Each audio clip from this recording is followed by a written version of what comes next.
What's up, my precious little pack, and welcome back to VEGA Conflict. So, the Betrayal event, as I stated before, was... At first, it was seemingly going to be rubbish, but there are some good prospects to it.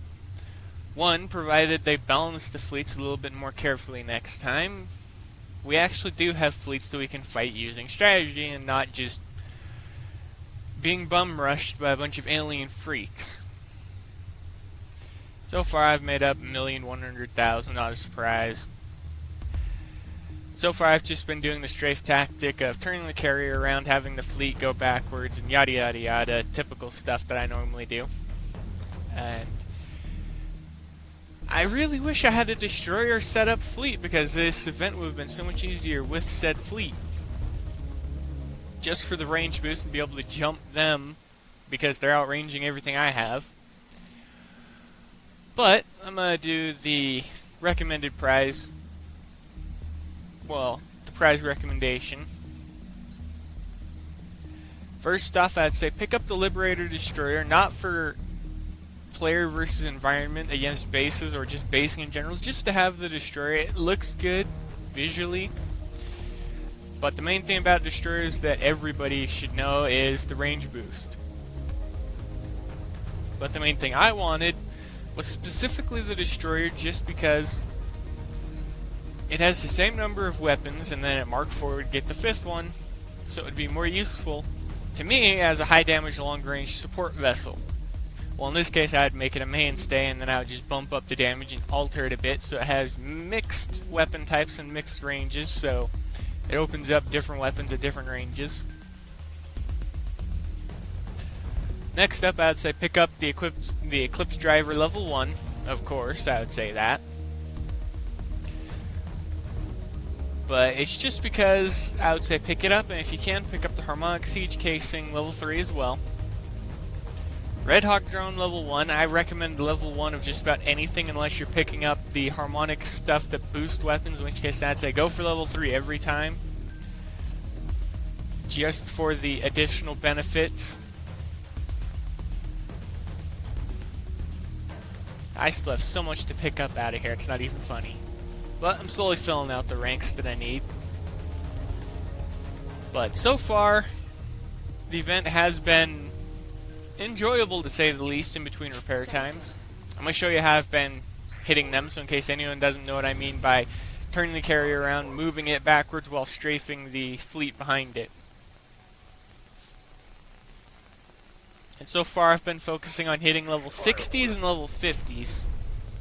Level 50s I get mostly free repair time across the board now. And I believe that's mostly due to a nerf that Kixeye gave to said fleets.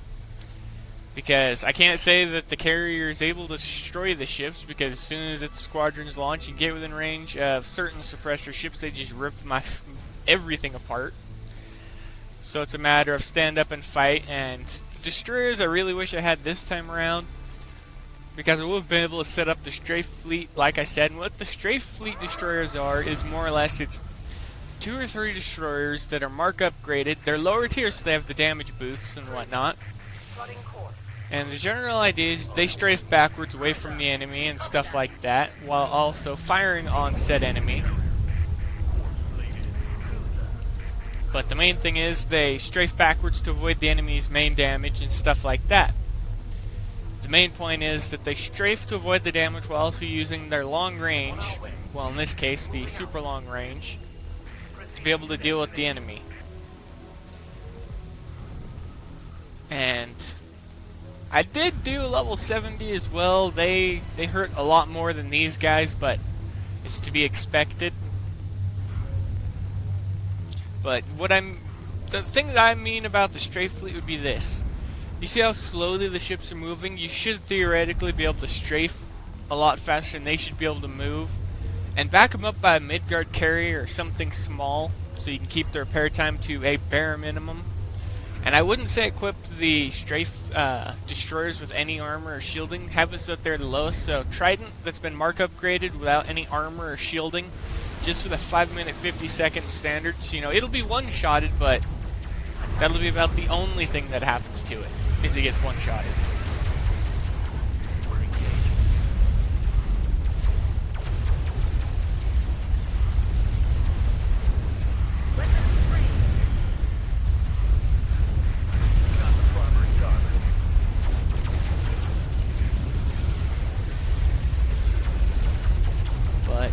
far the event has been, I'm just going to do the total review for it, as well as general thoughts and whatnot. One, as always, it could have been better. A lot better.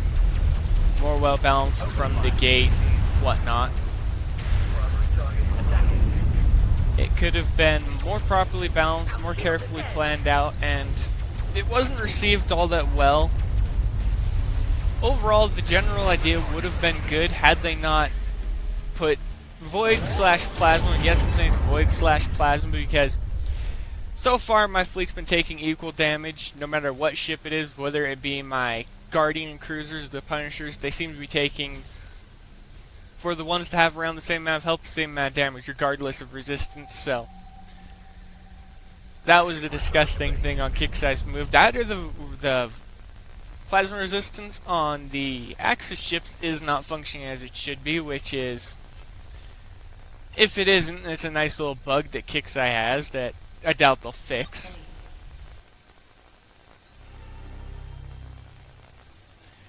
But also, another thing I wanted to point out, there's been a very, very, very strong lack of content.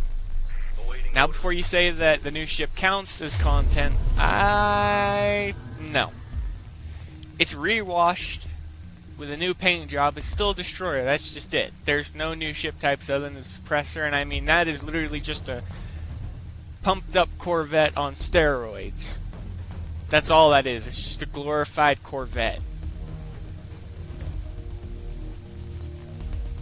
So the new ship types are lacking in most aspects from my perspective, but there's something I haven't tried yet. I haven't taken just a single little suppressor. I still have to refit them and start putting more stuff on them.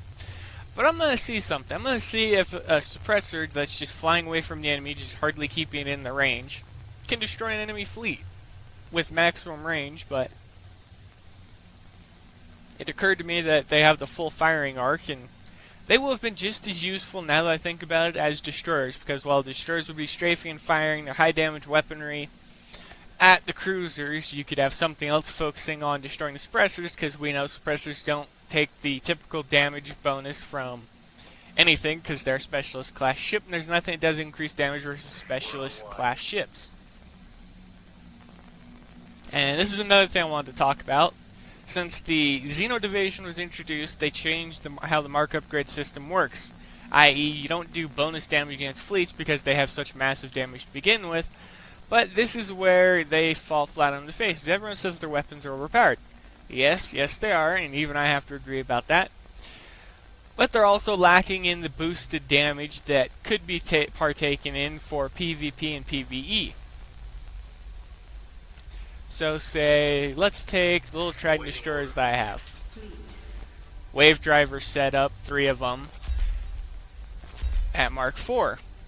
That's easy. It gets 160% bonus of damage versus cruisers. So, you literally multiply that out.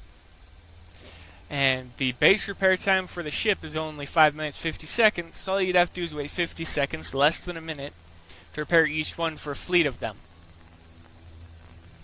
I'm building up more of them as I speak, and I'm going to be setting them up with long-range fire support. Well, for long-range fire support. And in general, the idea would be have them strafing backwards with something, possibly pushing them. So in this case, I'll have frigates helping push them to get them to go just a little bit faster backwards. But to go along with that, I'm going to change the formation. I'm going to put it in a loyal battalion formation, just so I can put a carrier at the rear, which will be the mid-guard, of course. But that aside, I have no other recommendations for the event so far, and something I noticed, I didn't even realize this, I can't equip armor, weapons, or shielding. I can't equip anything other than what you see on the flagship. Can't equip weapon. I can't equip anything to it other than what it has from when it was initially built. So either that's a bit of a bug or a very, very stupid oversight. But Now it's time to do my favorite thing. Hit or miss in general for the alien fleets and stuff like that. Was the event a hit or a miss? I must say it was in between somewhere, because they got away from the aliens, which were unavoidable damage, and they went to fleets that if we play carefully and right, we can avoid all damage. So that was a benefit for this event, so I can't say it was a miss in that respect, but for the amount of damage they do and the amount of health they have, of course it's going to be a miss. So it's somewhere in between. Let me know what you all think down below.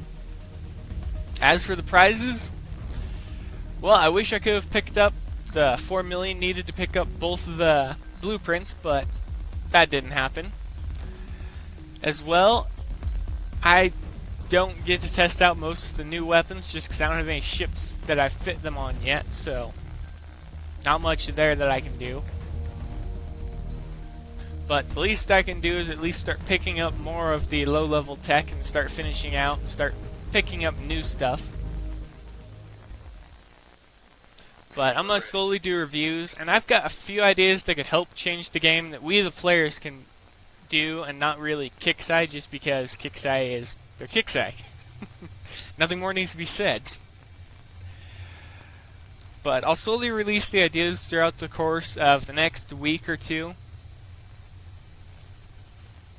And other than that, I hope that everybody had a great weekend. I know I did. Mainly played the event and stuff like that in between repair times. And this was a... To be honest, I can say this event was more well balanced than the normal typical alien events, just because you had your choice of targets. You could choose targets that if you play carefully enough and play it out just right and have the right fleet set up, you could go home with minimal to no repair time. Or you could pick the alien base targets for the standard base attack and whatnot.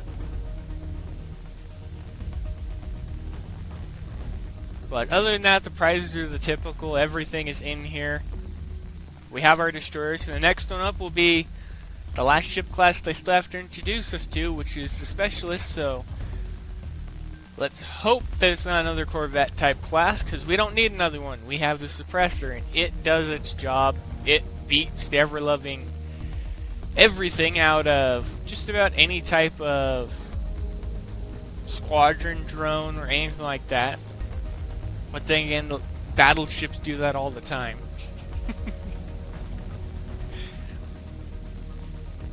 But I'm going to continue to strive off camera until the event ends, and that's going to more or less be it for this video, everybody. As I said, let me know what you think below. Did you get what you want? If not, well, I'm in the same bucket as the rest of you for a change. I didn't get much new this time. Well, other than my secondary carrier being produced. But that's going to be it for this video. If you liked the video, feel free to leave a like, comment, and subscribe. It really helps. And as always, I'll see you all later.